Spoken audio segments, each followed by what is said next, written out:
তিরমিজি শরীফের 488 নম্বর হাদিসের বর্ণনা। عن أبي هريرة رضي الله تعالى عنه قال আবু হুরায়রা রাদিয়াল্লাহু তাআলা আনহুর বর্ণনা আন্না রাসূলুল্লাহ সাল্লাল্লাহু আলাইহি ওয়াসাল্লাম قال خير يوم طلعت فيه الشمس يوم الجمعة।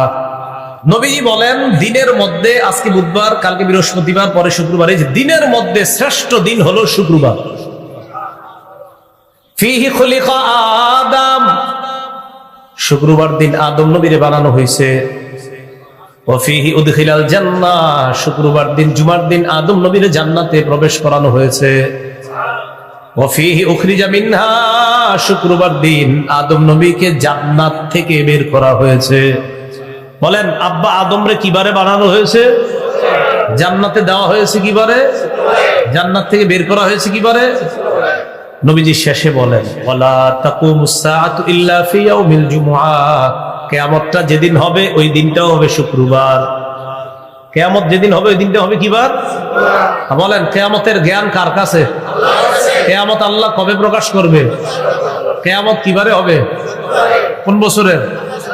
মাশাআল্লাহ। কিয়ামত হবে সবচেয়ে নিকৃষ্ট মানুষের উপর। বলেন কার উপর? আর একটা বিষয় জানলাম, কিয়ামত যাদের উপর হবে আর কি, তারা হবে পৃথিবীর সবচেয়ে নিকৃষ্ট মানুষ। ইবনে মাজাহ 4039 নম্বর হাদিসের বর্ণনা। عن انس بن مالك رضي الله تعالى عنه ان رسول الله صلى الله عليه وسلم قال لا يزداد الامر الا شدة ولا الدنيا الا ادبارا ولا الناس الا شحا। নবীজি বলেন দিন যত যাবে প্রতিটা বিষয় তত কঠিন হবে। ওয়ালাদ দুনিয়া ইল্লা ইদবারা, অভাব অনটন বাড়তে থাকবে। ওয়ালাদ নাসু ইল্লা শুহা, মানুষ কৃপণ হতেই থাকবে। দিন যত যাবে বিষয়গুলো কঠিন হবে, দুনিয়ার অভাব অনটন বাড়তে থাকবে। শুধু তাই না, মানুষ কৃপণ হতেই থাকবে দিন দিন।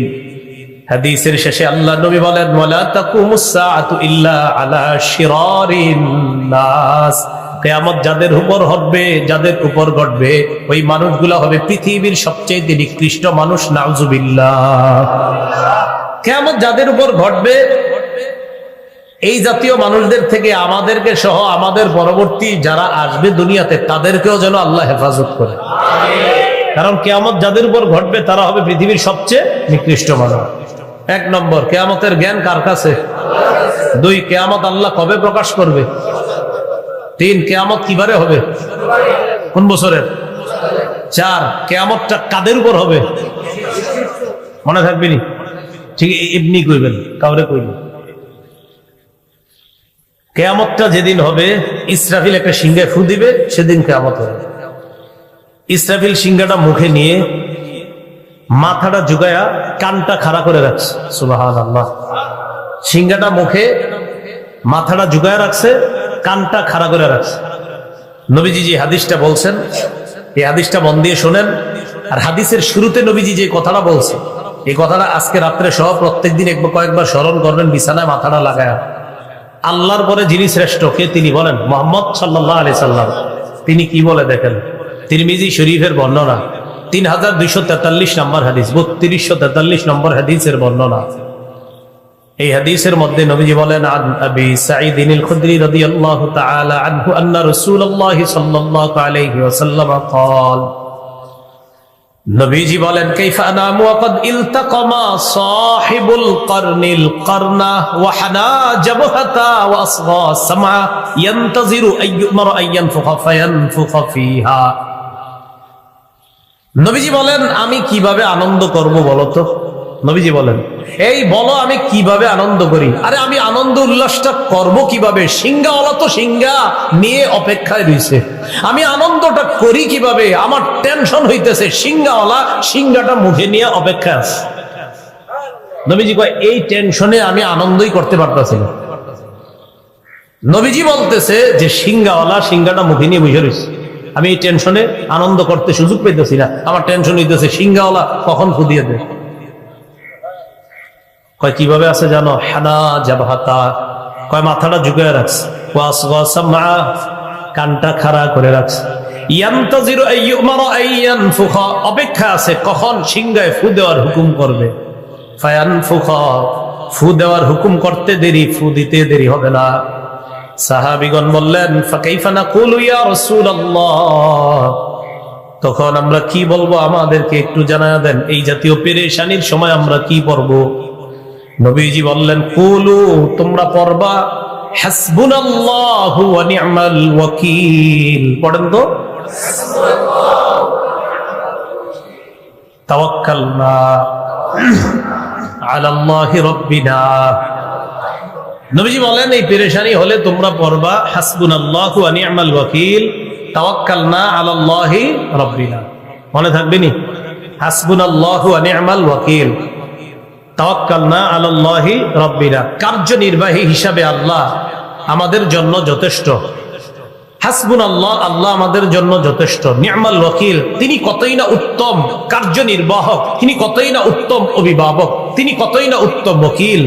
আমরা আল্লাহর উপর ভরসা করলাম, যিনি আমাদের রব, এই রবের উপর আমরা ভরসা করলাম, ইনশাল্লাহ কিচ্ছু হবে না। মানে এই জাতীয় একটা আত্মবিশ্বাস রাখা। হ্যাঁ, এই পেরেশানিও আনা যে সিংহাওয়ালা তো সিংহা মুখে নিয়ে আছে, আমি উল্লাসটা করি কিভাবে, আমি গান কিভাবে শুনি, সিংহাওয়ালা তো সিংহা মুখে নিয়ে আছে, কখন ফু দিয়ে দেয়, আমি কিভাবে বিভিন্ন অশ্লীল কর্মকাণ্ড দেখি, সিংহাওয়ালা তো সিংহা মুখে নিয়ে বসে আছে। রাসূলুল্লাহ সাল্লাল্লাহু আলাইহি সাল্লাম বলেন সিংহাওয়ালা সিংহাটা মুখে নিয়ে আছে, ইসরাফিল। সিংহা কি জিনিস? তিরমিজি শরীফের 2430 নম্বর হাদিসের বর্ণনা।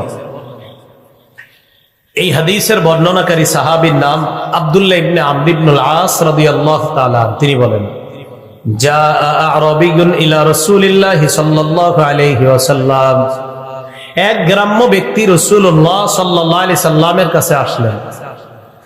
আসার পর বললেন মাসসুরু ইয়া রাসূলুল্লাহ, হুজুর সিংহা কি জিনিস? ফাকালা রাসূলুল্লাহ সাল্লাল্লাহু আলাইহি ওয়াসাল্লাম, নবীজি বললেন কর্নুন ইউনফাকু ফি, সিংহা হলো একটা শিংয়ের মতো, এই শিংয়ের মধ্যে ফু দেওয়া হবে। এক ব্যক্তি আসলেন, আসার পর বললেন হুজুর সিংহা কি জিনিস? নবীজি বললেন সিংহা হলো একটা শিং, এই শিংয়ের মধ্যে ফু দেওয়া হবে। তাহলে এটা হলো সিংহা। এটা কিসের মতো দেখতে? শিংয়ের মতো। কেমন দেখতে আল্লাহ ভালো জানেন। তাফসীরের কিতাবে আসছে প্রচুর ছিদ্র থাকবে এটার ভিতর, কি পরিমাণ আল্লাহ ভালো জানে, এত পরিমাণ ছিদ্র থাকবে। এটার মধ্যে ইসরাফিল ফু দিবে। প্রথম ফুটা দেওয়ার সাথে সাথে হাদিসে আসছে ফু হবে 2টা, তাফসীরের কিতাবে আসছে ফু হবে 3টা। হাদিসের ভাষ্য অনুযায়ী যদি ফু 2টা হয়, প্রথম ফুয়ে জমিন পাহাড় গুলা এক ধাক্কায় সব চূর্ণ বিচূর্ণ হয়ে যাবে। এক ধাক্কায় মানুষগুলা বেহুশ হয়ে যাবে। দ্বিতীয় ফুয়ে সব মানুষগুলা বেহুশি থেকে আবার কিয়ামতের ময়দানে উঠবে। রাসূলুল্লাহ সাল্লাল্লাহু আলাইহি সাল্লামের হাদিসের ভাষ্য অনুযায়ী প্রথম ফুটাকে বলা হয় নাফখাতুস সাকি, বেহুশির ফু। দ্বিতীয় ফুটাকে বলা হয় নাফখাতুল বাসি, পুনরুত্থানের ফু।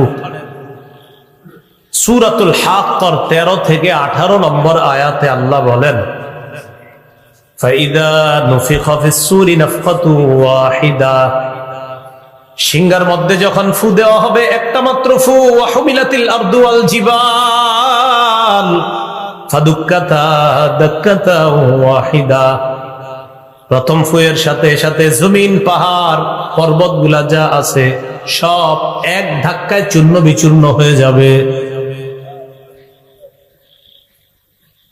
এরপর আল্লাহ বলেন ফায়াউমা ইদি ওয়াকাতিল ওয়াকিআ, মানুষ যারা বলে কিয়ামত কবে হবে, আল্লাহ বলেন শোনো তোমরা, সেদিন কিন্তু যেটা ঘটে যাওয়ার সেটা ঘটে যাবে।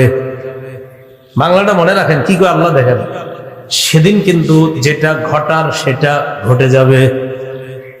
ফায়াউমা ইদি ওয়াকাতিল ওয়াকিআ, সেদিন যেটা ঘটার সেটা ঘটে যাবে। বারবার বলো কিয়ামত কবে হবে, আল্লাহ বলেন সেদিন যেটা ঘটার সেটা ঘটে যাবে। ওয়ানশাক্কাতিস সামাউ ফাহিয়া ইয়াউমাইযি ওয়াহিয়া, আসমানের দিকে তাকান, তাকানোর পর কোনো ছিদ্র খুঁজে পাবেন না। সূরা মুলকে আল্লাহ বলেন ফারজি'ল বাসারা হাল তারা মিন ফুতুর, দৃষ্টিটা আসমানের দিকে ফিরাও, ফিরানোর পর দেখবা আসমানের মধ্যে কোনো ছিদ্র নাই। সুম্মারজি'ল বাসারা কাররাতাইন, বারবার ফিরাও, আবার চোখ দাও। একবার আপনি আসমানের দিকে চোখ দিলেন, দেওয়ার পর চোখটা নিচের দিকে আনলেন, আল্লাহ কয় আবার দাও। দেওয়ার পর আসমানের মধ্যে কোনো ছিদ্র খুঁজো।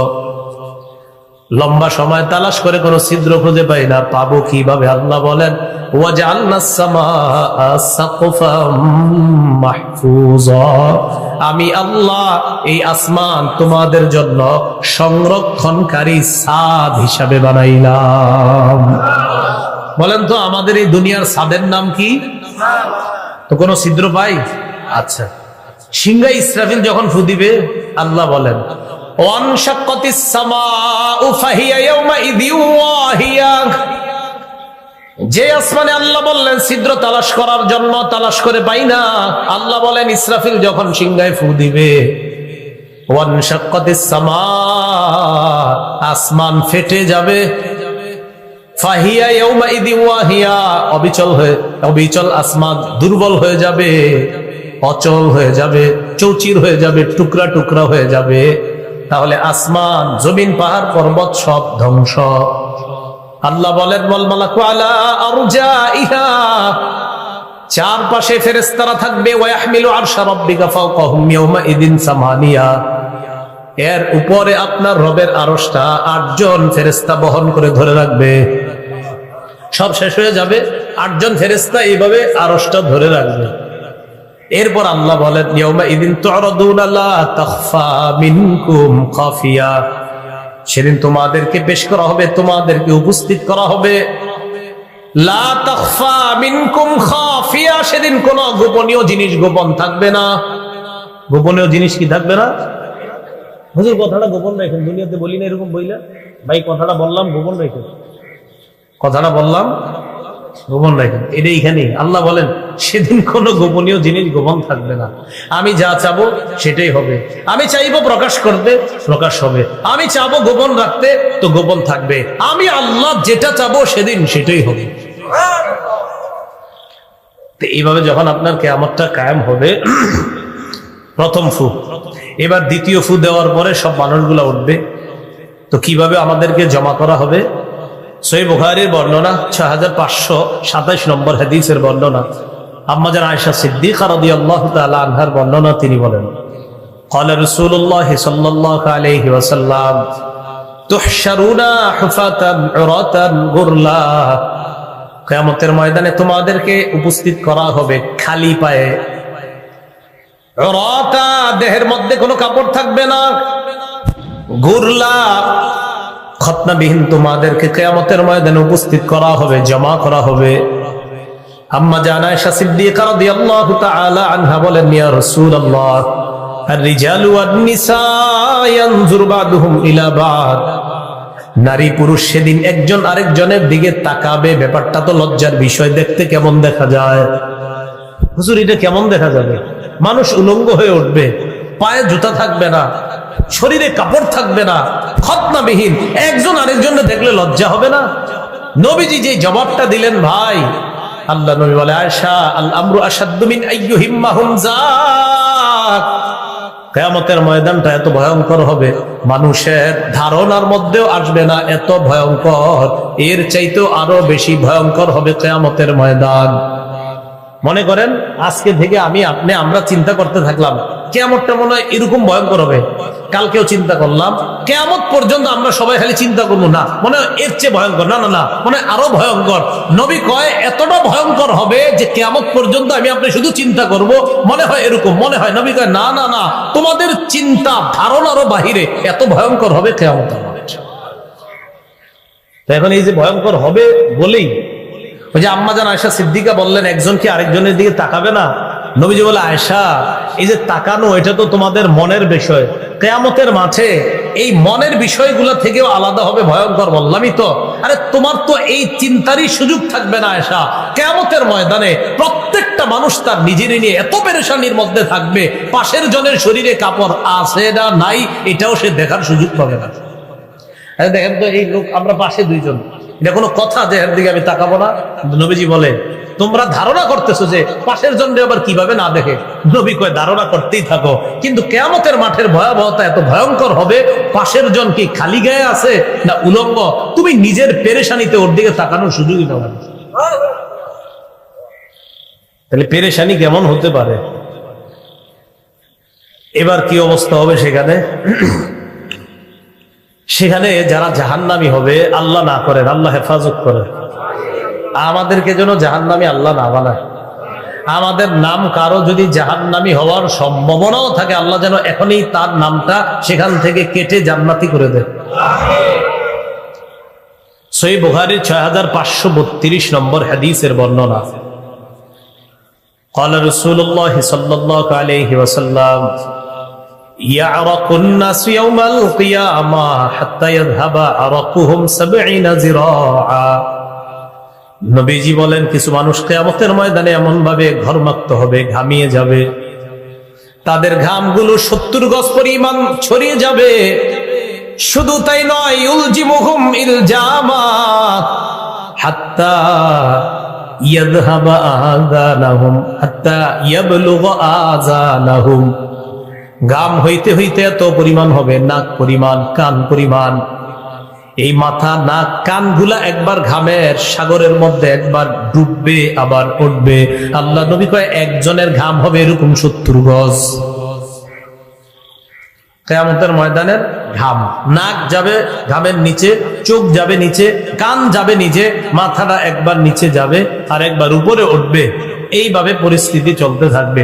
সহিহ বুখারীর 4712 নম্বর হাদিসের মধ্যে আসছে, আদম নবী, ইব্রাহিম নবী, নূহ নবী, ইব্রাহিম নবী, মুসা নবী, ঈসা নবী, 5 নবী সেদিন মানুষ বিপদে পড়ে 5 জনের কাছে যাবে।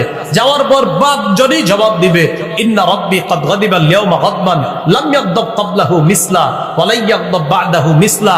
আজকে রব এত রাগ করে আছে, আজকের আগে এমন রাগ কখনো করে নাই, আজকের পর এত রাগ কখনো করবে না। সবাই এই জবাব দিবে, এত রাগ করে আছে। কিয়ামতের ময়দানে আল্লাহ পাক রব্বুল আলামিন সব মানুষদের সামনে একটা কথা বলবে। এই কথার জন্য আমার আপনার তৈরি থাকা দরকার। আর রাজা বাদশা যারা, তারা তো তৈরি থাকাই দরকার। সহিহ বুখারী 4812 নম্বর হাদিসের বর্ণনা, عن أبي هريرة رضي الله تعالى عنه قال قال رسول الله صلى الله عليه وسلم নবীজি বলেন ইয়াকবিজুল্লাহুল আরদ ওয়া ইয়াতবিস সামাওয়াতি বিয়ামিনি।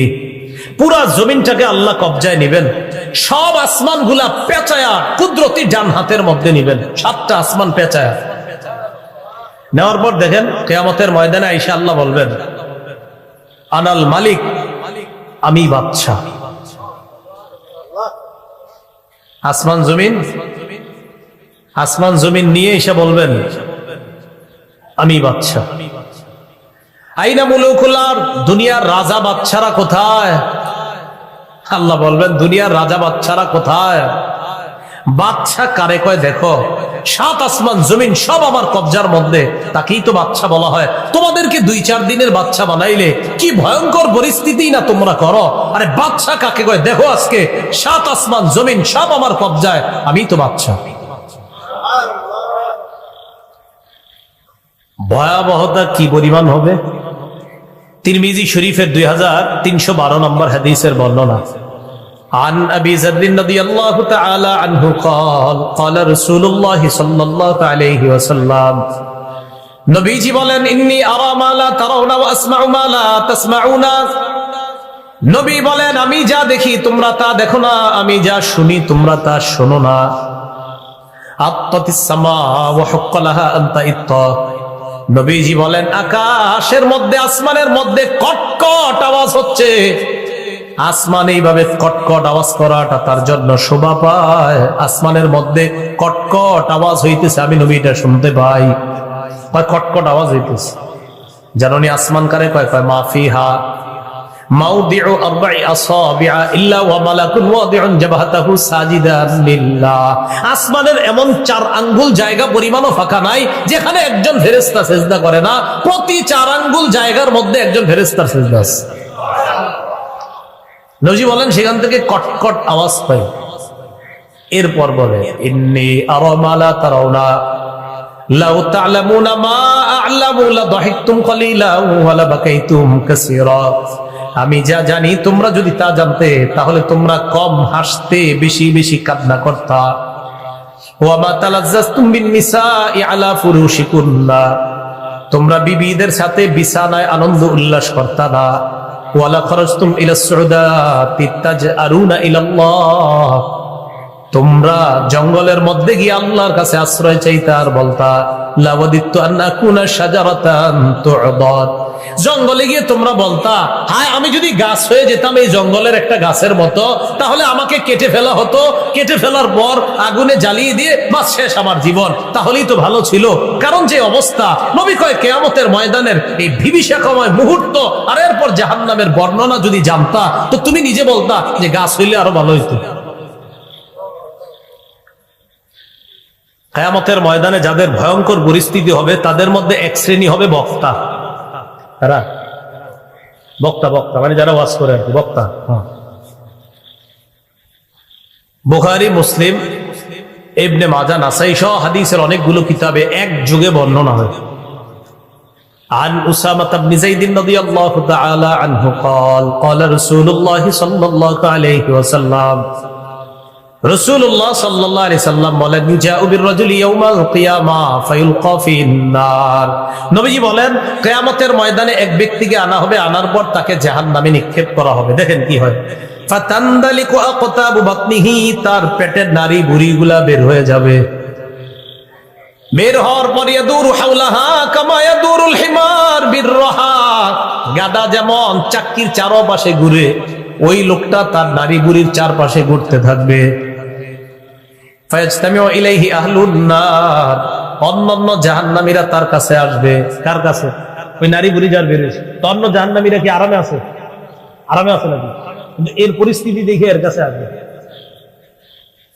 তাহলে বুঝেন তো, অন্য জাহান্নামীরা যার অবস্থা দেখা তার কাছে আসে, ওর অবস্থাটা কি হইতেছে? আসার পর জাহান্নামীরা বলবে তোমাকে চেনা চেনা মনে হচ্ছে, আলাম তাকুন তা'মুরুনা বিল মা'রুফ ওয়া তানহানা আনিল মুনকার, তুমি কি ওই ব্যক্তি না যে আমগরে সৎ কাজের আদেশ করতা? তুমি কি সে না? ওয়া তানহানা আনিল মুনকার, তুমি কি সে না যে আমাদেরকে অসৎ কাজ থেকে নিষেধ করতা? তুমি কি সে না? তুমি ওই ব্যক্তি না যে সৎ কাজের আদেশ করতা, অসৎ কাজ থেকে নিষেধ করতা? সে জবাব দিবে বালা, হ্যাঁ আমি সে। তো তুমি এখানে কেন? তোমার কথা আমরা শুনি নাই, হয়তো এই কারণে আমরা জাহান্নামী, তুমি এখানে কেন? ওই ব্যক্তি জবাব দিবে কুনতু আমুরুকুম বিল মারুফ ওয়ালা আতি, আমি তোমাদেরকে সৎ কাজের আদেশ করতাম, আমি নিজেই করতাম না। ওয়া আনহাকুম আনিল মুনকার, অসৎ কাজ থেকে নিষেধ করতাম। ওয়া আতিহি, আমি নিজে অসৎ কাজ করতাম। যেমন আপনাদেরকে বললাম ফজরের নামাজ পড়েন, আমি গিয়ে বললাম না, কথার কথা। হ্যাঁ, এখান থেকে যাইতে ফজর হয়ে যাবে নিশ্চিত। হ্যাঁ, এই বিষয়গুলো মাথায় রাখা, সামনের দিকে যেন যাইতে ফজর না হয় এমন জায়গায় না আনা। তো যাই হোক, তো যাইতে যাইতে ফজর হয়ে যাবে, বিষয়টা কথার কথা আর কি। এরপরে 3টা মাদ্রাসা ক্লাসও নিতে হবে। তো মনে করেন ঘুম নাই, নিশ্চিত ঘুম নাই। তো এই যে আপনাদেরকে বললাম যে ফজর পড়েন, আপনারা পড়লেন, পড়েন বা না পড়েন, কিন্তু আমি যদি বইলা আমি ফজর না পড়ি, তো এই ব্যক্তির এই অবস্থা হবে যে কিয়ামতের ময়দানে তাকে জাহান্নামে নিক্ষেপ করা হবে, পেটের নাড়ি বুড়িগুলা বের হবে, তাকে অন্যান্য জাহান্নামীরা দেখতে আসবে, বলবে তুমি তো সে আমগরে ভালো কথা বলতা, তুমি নিজেই পালন করতা, আমাদেরকে খারাপ কাজ থেকে নিষেধ করতা। সে বলবে ভাই আমি সেই, কিন্তু আমি নিজে ভালো কাজ কথা বলতাম ঠিক, আমি পালন করতাম না, অসৎ কাজ থেকে নিষেধ করতাম, তো আমি নিজেই অসৎ কাজ করতাম, এই জন্য আমার আজকে অবস্থা। কিয়ামতের ময়দানে ভয়ঙ্কর পরিস্থিতির মধ্যে যারা পড়বে তাদের এক শ্রেণী হবে বক্তা, যারা এরপর ওজনের পাল্লা কায়েম করে মানুষের গ্রুপ হবে 2টা, একদল হতভাগা আর একদল সৌভাগ্যবান। সূরা হুদের 105, 6, 7, 8 নম্বর আয়াতে আল্লাহ বলে দিয়েছেন ফামিনহুম শাকিয়্যুন ওয়া সাঈদ, একদল হবে হতভাগা আর একদল সৌভাগ্যবান। ফাআম্মাল্লাযীনা শাকু ফাফিন-নার, যারা হতভাগা তাদের ঠিকানা জাহান্নাম। ওয়া আম্মাল্লাযীনা সুঈদু ফাফিল জান্নাহ, যারা সৌভাগ্যবান তাদের ঠিকানা চিরস্থায়ী জান্নাত। আমরা হতভাগা হব না সৌভাগ্যবান?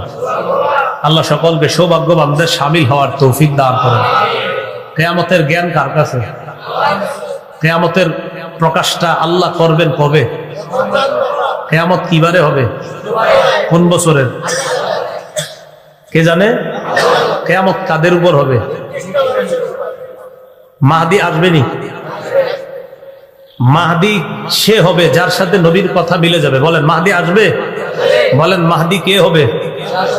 সবাই পুরাটা বলবেন, বলবেন যার সাথে নবীর কথা মিলে যাবে। বলেন ইমাম মাহদি কে হবে? আবার বলেন ইমাম মাহদি কে হবে? তাহলে চিপা চুপা থেকে কেউ যদি বলে আমি ইমাম মাহদি, হবে? যার সাথে নবীর কথা মিলে যাবে তিনি হবেন ইমাম মাহদি। তাহলে অনেকে বলবে ওরি মাহদি, যে আমাকে শরীয়তপুর অমুক জায়গায় পাওয়া গেছে একজন, বা অমুক জায়গায় পাওয়া গেছে, এরকম যদি কেউ বলে আমরা বলবো ভাই না, আপনি এগুলা শুধু শুধু বললেন না, নবীর কথা মিলতে হবে, তাহলে সেই হবে মাহদি। নবীর কথা যদি না মিলে, আপনার দাড়ি যদি পা পর্যন্ত হয়, আপনি মাহদি না। নবীর কথা মিলতে হবে মাহদির সাথে। আল্লাহ কথাগুলা বোঝার তৌফিক দান করেন। আল্লাহ আমাদের সকলকে মাফ করে দেন। আপনাদের সাথে আবার জান্নাতে আল্লাহ দেখা করার ব্যবস্থা করে দেন।